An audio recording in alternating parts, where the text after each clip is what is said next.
start. We will have two parts of the session. The first one, I will give a presentation that will take approximately half an hour, 30 minutes. And after that, we will have time for questions. Absolutely, like any questions concerning technical writing or concerning presentation. That's it. My name is Lisa. I'm a technical writer in AdStack. AdStack is a privacy-first L2 and Ethereum that allows developers to build applications that combine both private and public state. And this is a pretty complex product, both in terms of protocol and cryptography. And for me, as a technical writer, it's a great opportunity because I have a lot of complex stuff to write about, and that is extremely exciting. Yes, this is our plan for today for the first part of our talk, and I'm really very excited to share something that I know and that I have some experience in. But before I start telling anything, I should make a disclaimer that from my perspective, like technical writing is kind of an art in terms of like there is no one right way to do it. There are many approaches. All of them like can be right. There are many people who look from different sides on technical writing. So what I'm sharing today is just my perspective on technical writing and not the only one that is the right one. It's very flexible. And it gives a lot of place for creativity for technical writers. But what we are going to cover today, first we will discuss briefly why technical writing matters, and then we will discuss how to choose the topic. Then we will define the working process. Then we will talk about narrative structure and precision. Then we will briefly discuss formatting. And in the end, we will also mention engagement and distribution. That are kind of like marketing topics. But from my perspective, marketing and technical writing goes side by side. So we will also cover it. Let's start with why technical writing matters. I guess there are two perspectives, two sides of this question, and why I think we even like should discuss it or should mention it. Because not too many companies and not too many protocols have in-house technical writers or dedicate some efforts to technical writing. And if we think that, like, for example, it's kind of fair because to launch a product or to launch a protocol, having good technical writing about the product or the protocol, the technology, it's not a blocker. It's not like, it seems to be not as important as other stuff, but I would argue that technical writing is extremely important. Let's start with the global reason. The global reason is that what people will do tomorrow depend on what we will write today or what we have written yesterday. Because we as like builders, as developers, as founders, as artists, creators, and designers, and a lot of other people, we don't live in isolation. We live in the like very dynamic world where we interact with each other every day. We exchange ideas every day. We talk to each other. We consume content. We read Twitter. We read articles. We see videos. We go to the conferences, and it's like might feel like chaotic movement where someone tells me something and someone's idea provokes something in my head or some feelings in my body. And in fact, what I'm doing today depends on like what happened to me yesterday. And that's why I think that technical writing inspires the world through sharing ideas, through sharing technology, through sharing details and complex products, complex projects, complex protocols. This is the first reason. But the second reason, more pragmatic, is that if if let's assume we work for a project for a specific protocol, or we are writing for a specific protocol, and our protocol assumes that other people in the world are expected to interact with our protocol. For example, like if I'm writing for an L2, we expect developers to build dApps on this L2. We must provide these people, we expect to interact with our protocol with consistent, clean, clear documentation. Because otherwise, they will never interact with the protocol in the way we expect, because they don't know what to expect them to do. Even if it seems obvious to us, even if it seems trivial, when we work with something every day, it might seem to us trivial and simple. For external people, it will be extremely complicated, cumbersome, and so on, because they didn't spend so many time with the protocol. So there are two reasons, one global reason, one local reason, why technical writing matters a lot. And I'm very happy to see that more and more people are interested in this domain. Okay, let's assume that we are now convinced that technical writing is important. And what we need to do first, we need to choose topic. But in fact, no, it's wrong. We shouldn't choose topic first. First, we should discuss our goal. We should define our goal. And the goal might come from someone else. If we work for a project, maybe the goal can come from marketing department, or from founding team. But anyway, it should answer the question why I decided to why I need to write something for this protocol, or for this project, or for this technology. What I want from it. Given some examples, again, for protocol, it might be just protocol launch. And we want more people to know how the protocol works. Or we want to highlight that the protocol is decentralized from day one. So it makes sense to write a piece about protocol design and highlight that it is decentralized. Or if I'm just an independent technical writer and I have some opinion, I want to attract attention to, for example, that the cryptography we are currently using won't work for our goals in 5 years, and we should change something. We should do something differently. So then this is my goal. And when I understand my goal, the next thing, I want to understand my audience, who I want to tell it. And by understand my audience, I mean understanding the level of technicality and understanding their immersion, how deep I expect my audience to be into the topic. Because, for example, if in my case, I'm writing for AdStack, my audience can be very different. I might write for cryptographers, for extremely technical people into cryptography, or I might write for blockchain developers, for wide audience of blockchain developers. That will mean that also it should be accessible for people who write smart contracts on Solidity, and also who write circuits on Rust, and also who write circuits on Circum.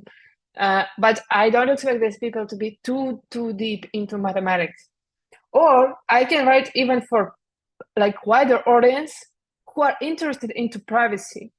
And then I don't expect them to be coders or mathematicians at all.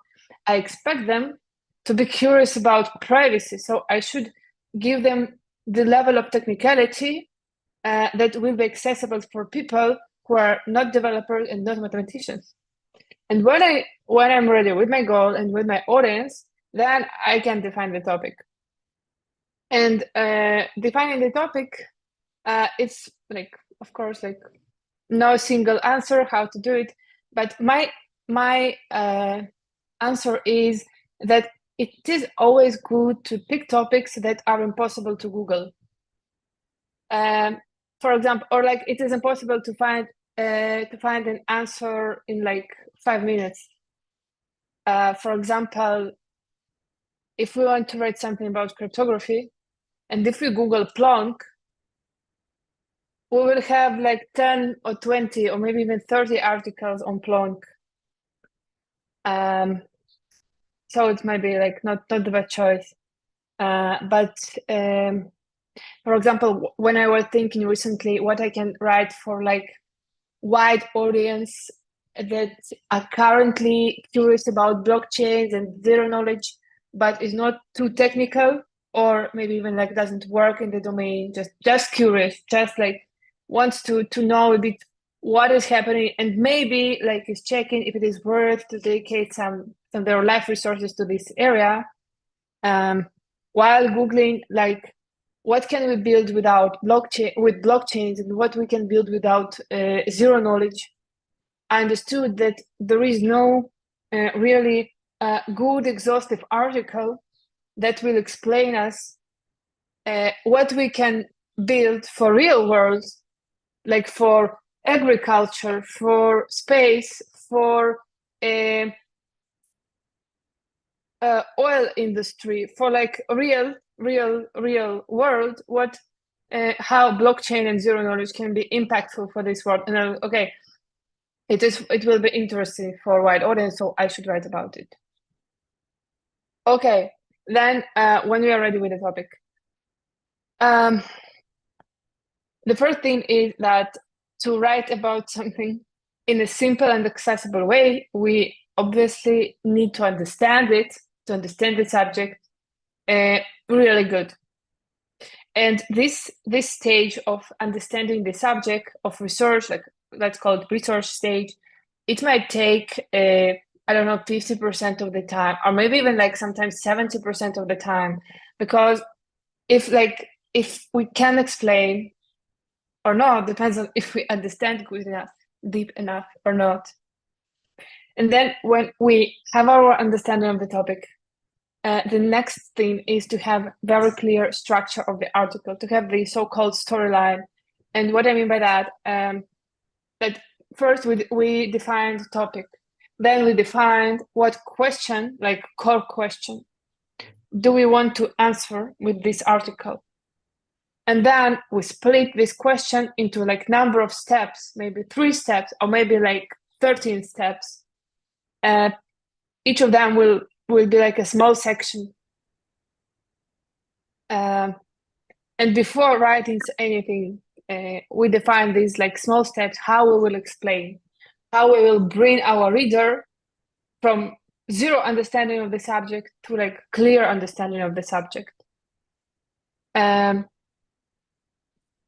Yeah, and let's go back to the third point a bit later. And when we do this storyline, when we think about the article structure, we should consider how people's brains work and how people's attention works. And these are like very separate subjects, but like frankly speaking, everyone like is very easy to distract. We live in the world where like everything is fighting for our attention, like all the time, like notifications, like I don't know, noises, objects around us, people, thoughts, like everything. And when we are writing our article, we definitely want a lot of people to read our article. And we should understand that like our article will compete for people's attention. With other content, it will compete with other content, and with like just like their life, their free time. And we should understand that like people's attention is very easy to lose. So when we are planning our storyline, like in a perfect case, it should be readable by titles. So like if most people who will open our article, they won't read it. They won't read it to the end. They will just like look through it, or maybe like dedicate 5 or 10 seconds on reading it. And in a perfect case, the writing should be accessible for people who like really just check the titles, and they should get something that you wanted to give them from reading titles. Then when we have again, like we have title, we have topic, not title, topic. We have the question that we want to answer, and then we have the storyline that divides the question, answering the question, into number of stages, and then each stage has its title, and then like every section obviously has some more information.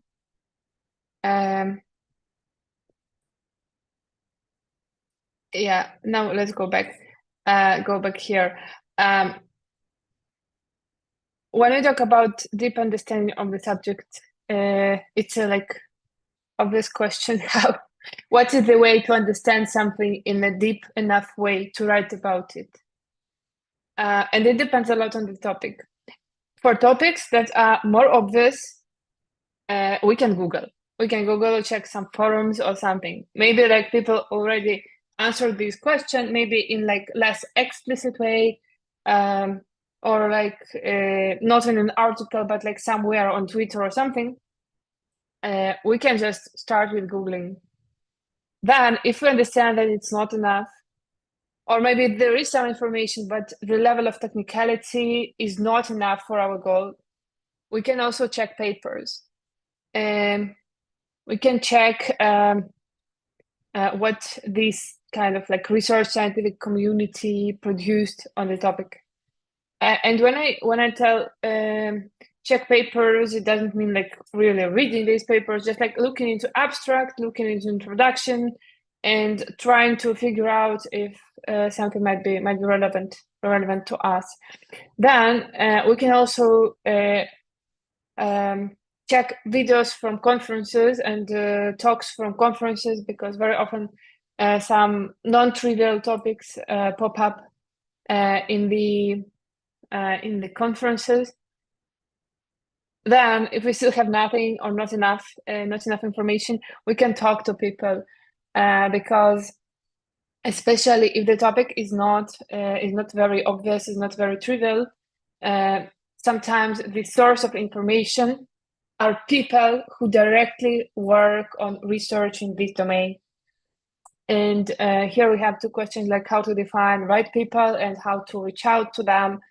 Speaking about reaching out, it might be like emails, it might be like if you don't know someone in person, it might be Twitter DMs, I guess these two, or sometimes even LinkedIn. For some reason, people spend still much time on LinkedIn.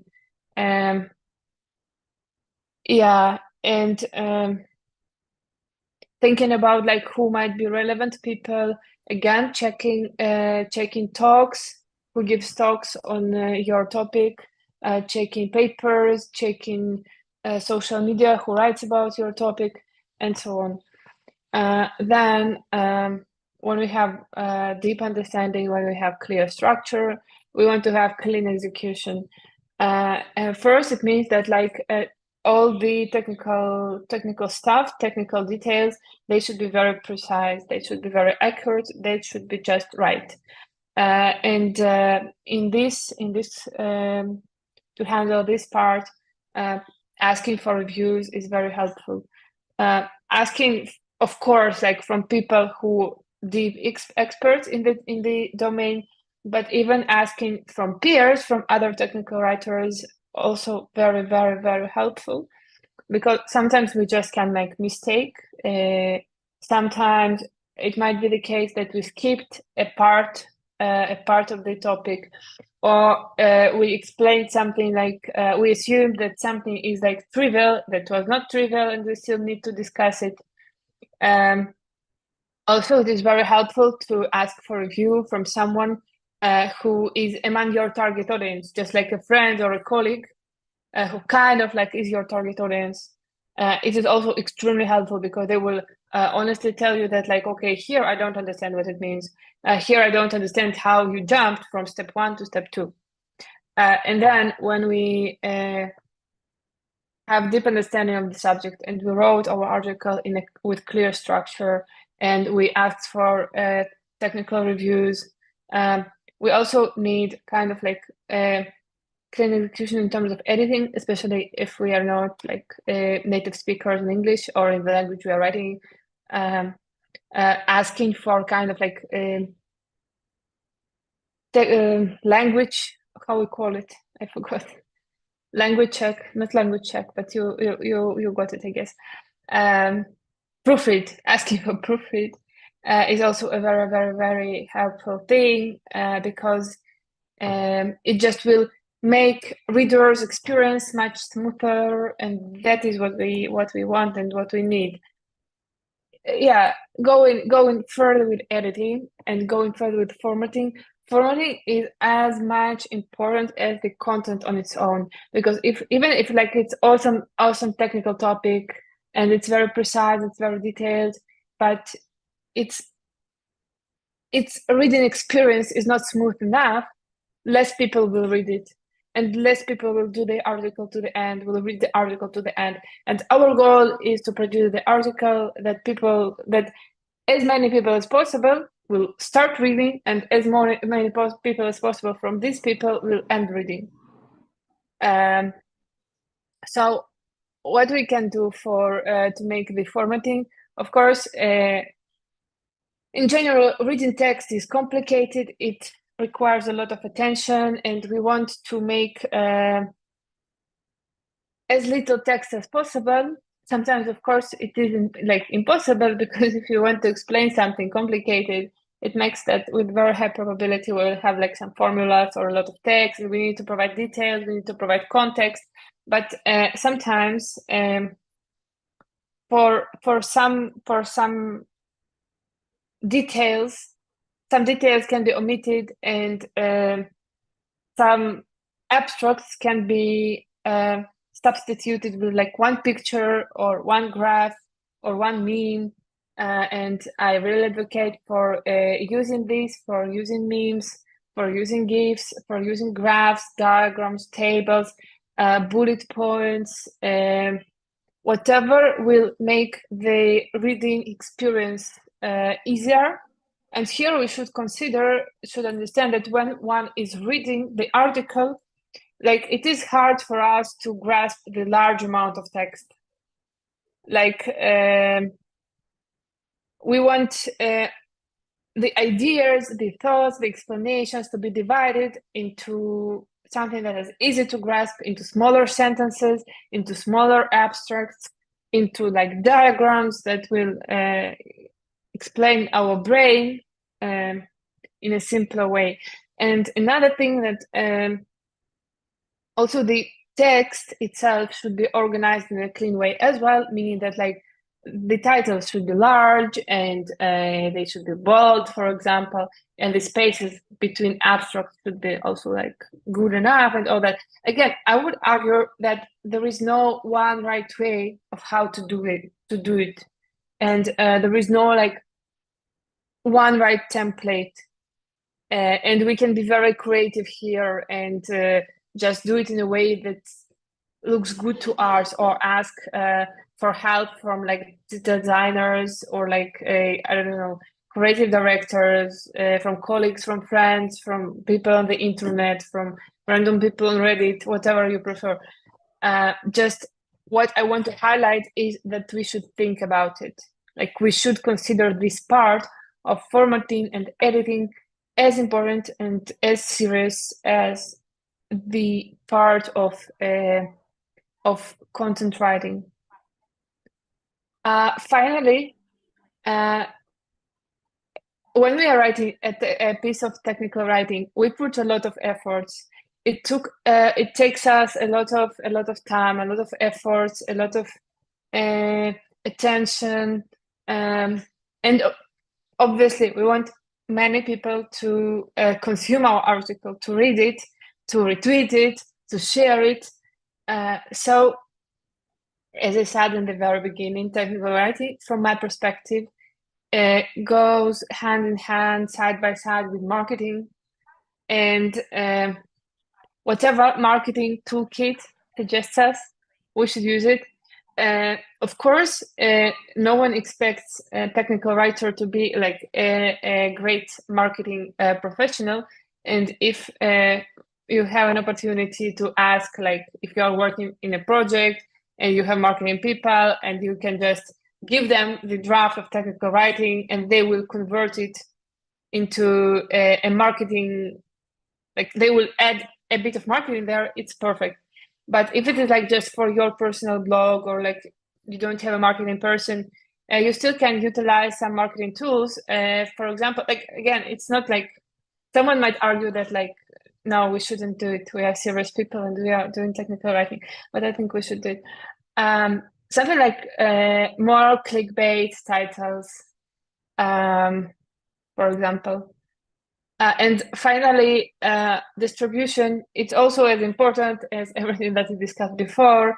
It should be good timing for publication. And again, it's marketing work, but very often technical writers are also responsible for publication and distribution. That's why I'm mentioning it.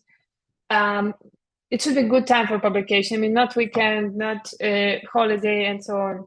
And if we are going to not just to publish it on blog as a blog post, for example, but also to distribute it through social media, there should be separate preparation for social media because we might need other visuals, other intro. It might be like a summary of the blog post.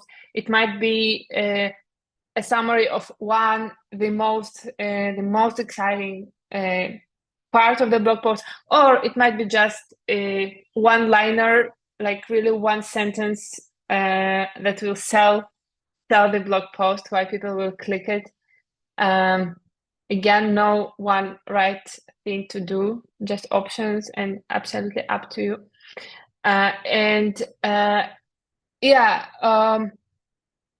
When you're thinking about distribution, we should think about it a bit like network, because if the piece of content touches right people, then through these right people, it will go further, and meet as many people as possible. And it's not about the more the better. I mean, like there is no sense in like sending to all chats or all groups or like I don't know. I see very often when people share their piece of content or their announcement in absolutely irrelevant chat. And like, I'm like, why are you doing this? You are bothering people, and at the same time, you don't get what you need because the audience is wrong. But if the audience is right, I think it's just awesome to share with people and ask to support you, ask to share, and so on and so forth. And finally, very small but very important thing: if people help you, like if people discuss the topic with you, provide you resources, review your piece, whatever, give them credits, like somewhere in the very beginning, just like add something like many thanks to this, because like if you ask people to help and then you give them credits and then they feel appreciated, next time they will help you as well. If you don't give them credits, maybe next time they won't help you. So summarizing all the things, we should be very attentive to what topics we choose and why we choose these topics. And the topics, it's nice if the topics are authentic, meaning that it's impossible to Google it, or like something like easy to get the answer for your question in an easier way. it should the technical writer should understand the subject good enough, deep enough to provide a simple and clear explanation, and it's absolutely organic. I don't know, to spend a lot of time on research and clarifying details. Then the piece should be of optimal length, depending on the topic, and it should have clear structure, and it should have clean execution, and it should have right distribution, and that's it.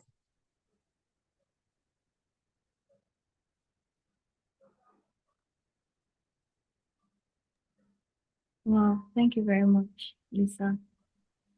That was very good. My pleasure. Yeah. So we can take questions now, right? Yeah, Anybody that has any question. All right. So please, from the very wonderful things she has said, if you have a question, you can ask now. You could drop it in the chat and then she responds. I think while we wait for anyone's question, I actually have questions myself that I would want to ask. Okay. Yeah, so you mentioned. Okay, is someone saying something? What? Okay, so what strategies can I use to make a complex technical information more understandable for a general audience?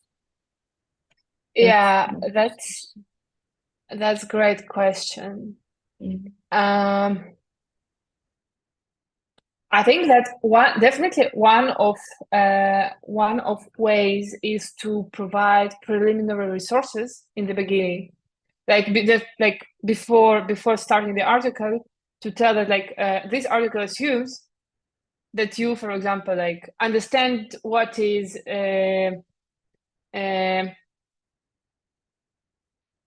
I don't know, what is field, for example, or what is multiplicity, or just really provide and then you can provide some links that if you don't know, check this, because very often when you try to explain something complicated, you can't explain in one article it to people who have no background, because a lot of topics they assume that the reader has some background.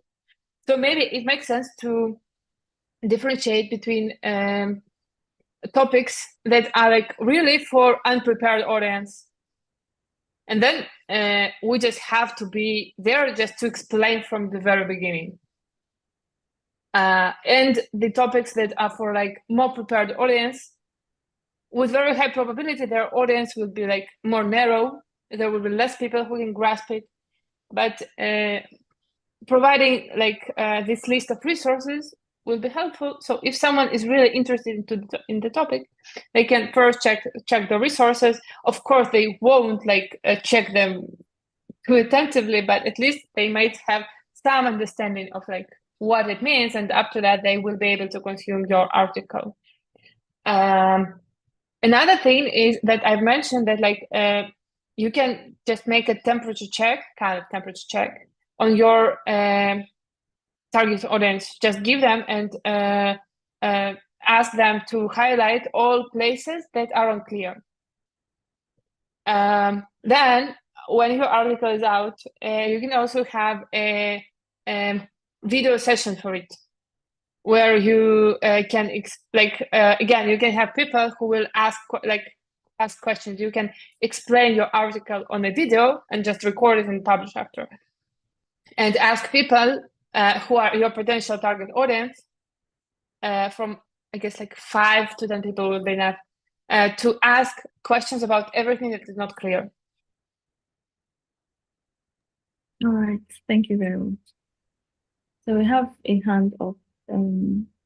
Dev Zadi, you can ask the question, please. Thank you very much, Ethan. My pleasure. Yeah, hello.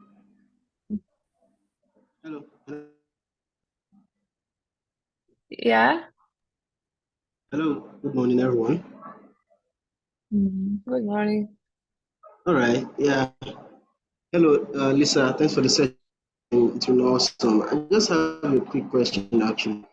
Um, Maybe in a niche, for instance, to pick a niche, and I discovered that in this niche there's a topic in that same niche. Say, for instance, I'm talking about Web3, and then I wanted to write on a generic topic at some point, but then I noticed there is a trending topic which may catch people's attention, right?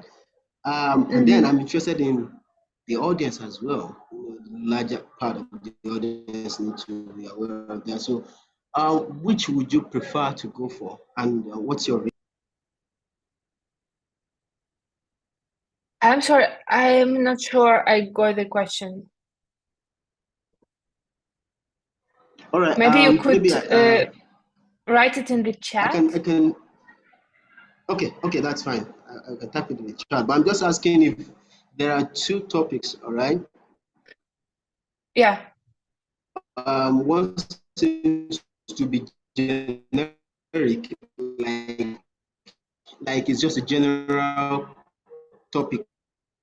Everyone is aware of that. I just want to develop it more and write more about Yeah, that.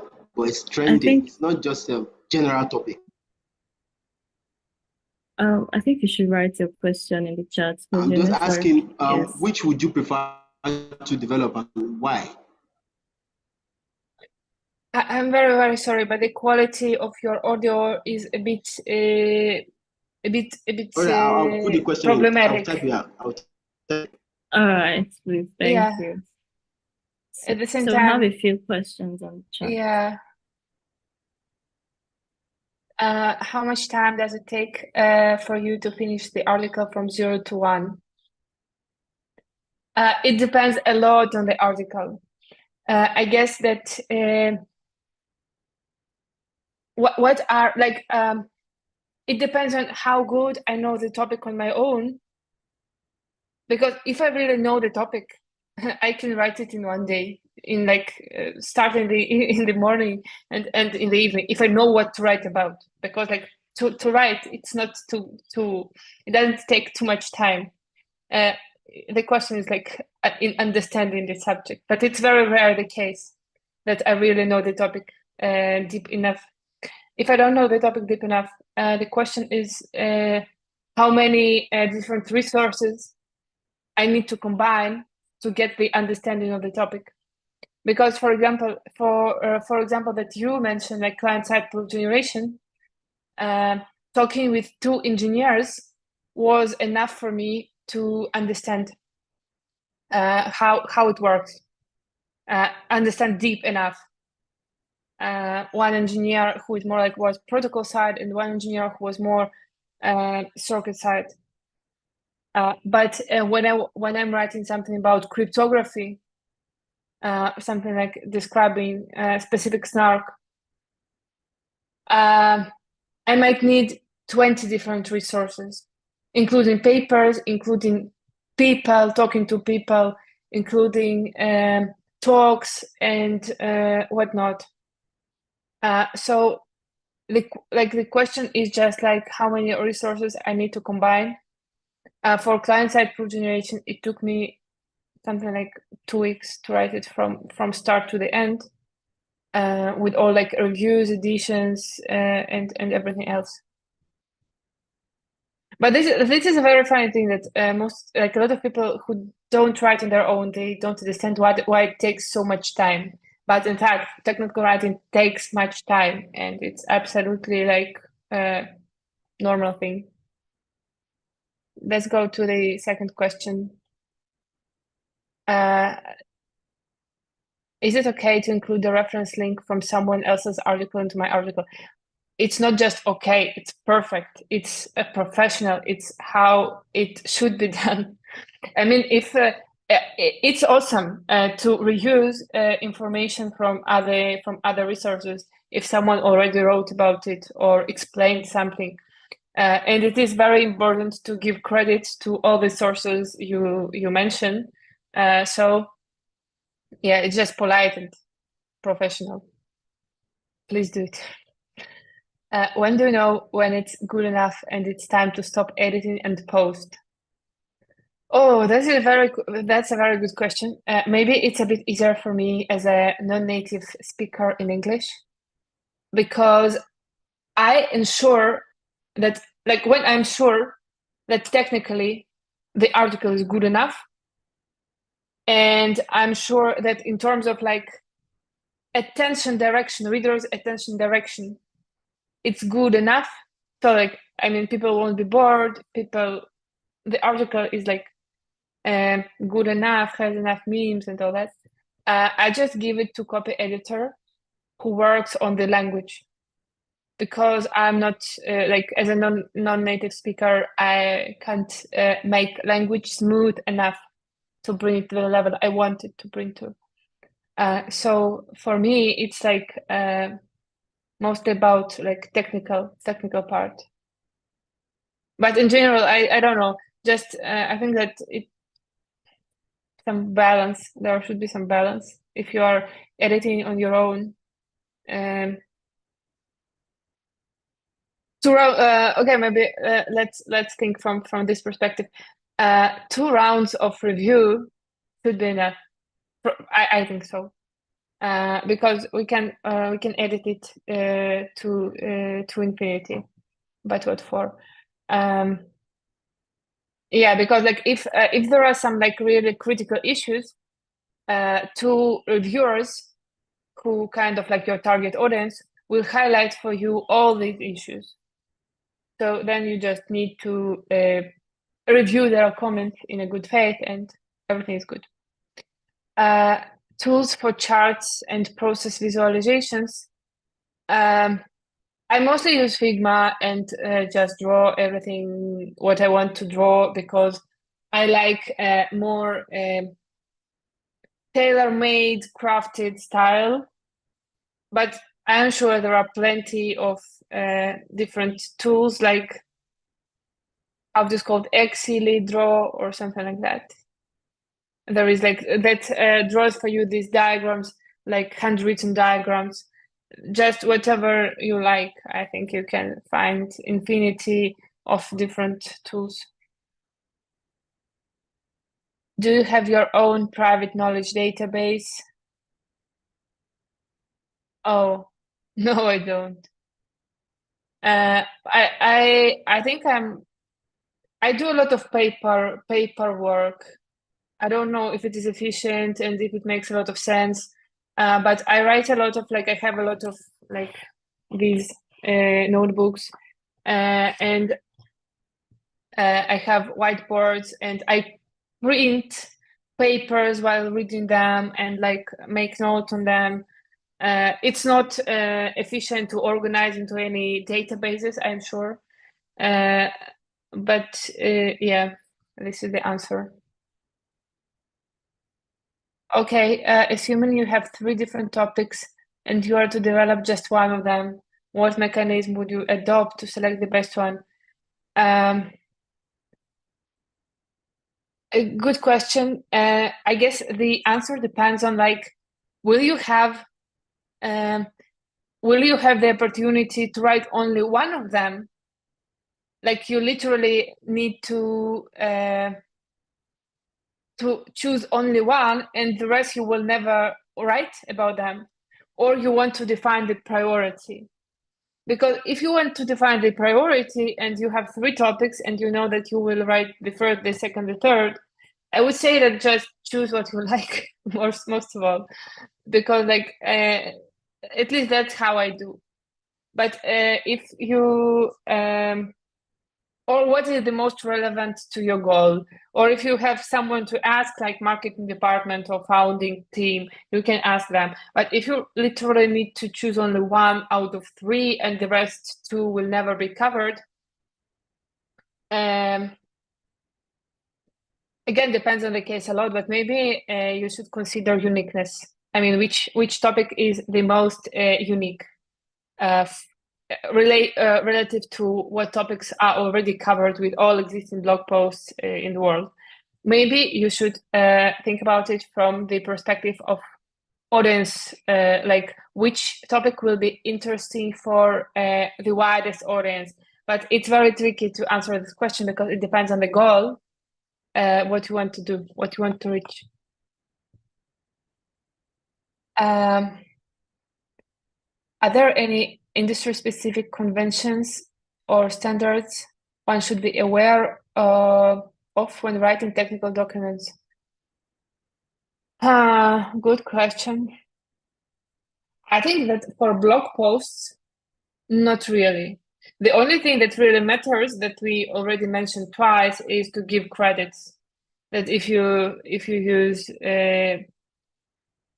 someone's work, reuse or reference to it, you should give credit.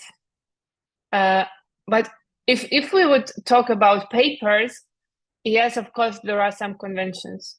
If we are talking about blog posts, I would say no, but there are definitely some good practices. For example, providing definitions. Like I think that if we are going to use in the article some definitions that your target audience might not be aware of or might have heard but like not really understand what it means, I think it's a good practice to provide some definitions in the very beginning of the article. And just like the audience who is familiar with it, they will skip. Those who are interested, they will check. The same as I mentioned before about like references for what are expected knowledge, what is expected knowledge of the audience.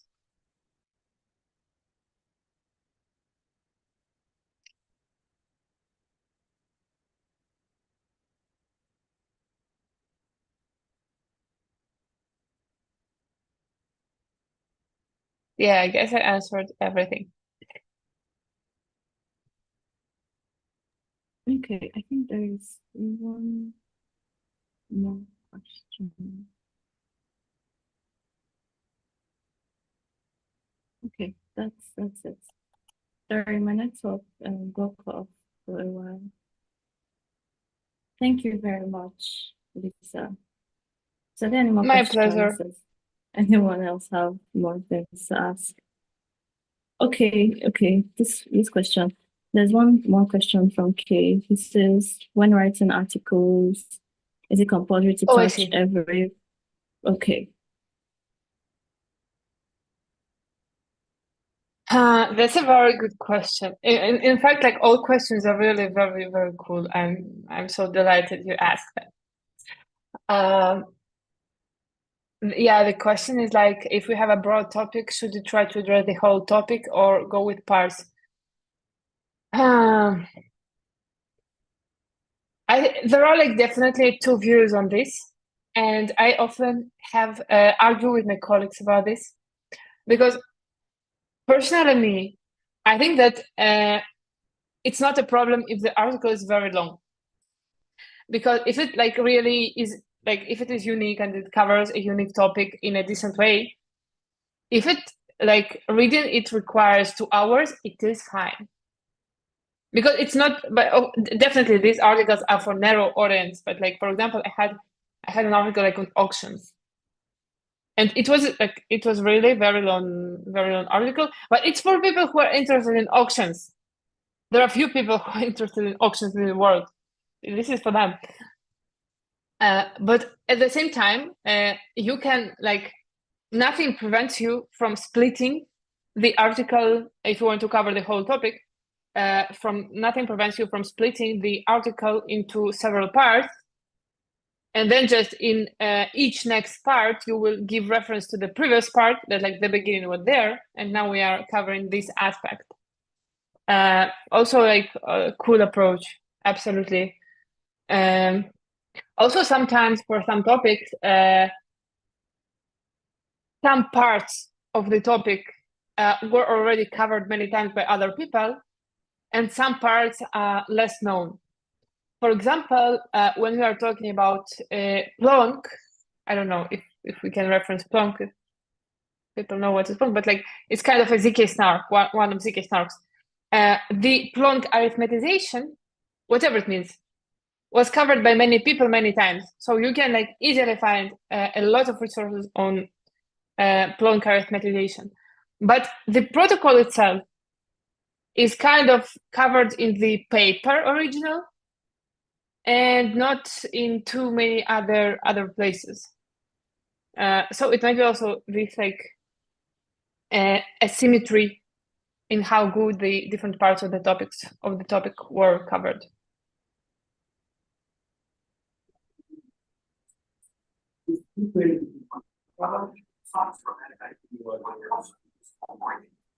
Okay.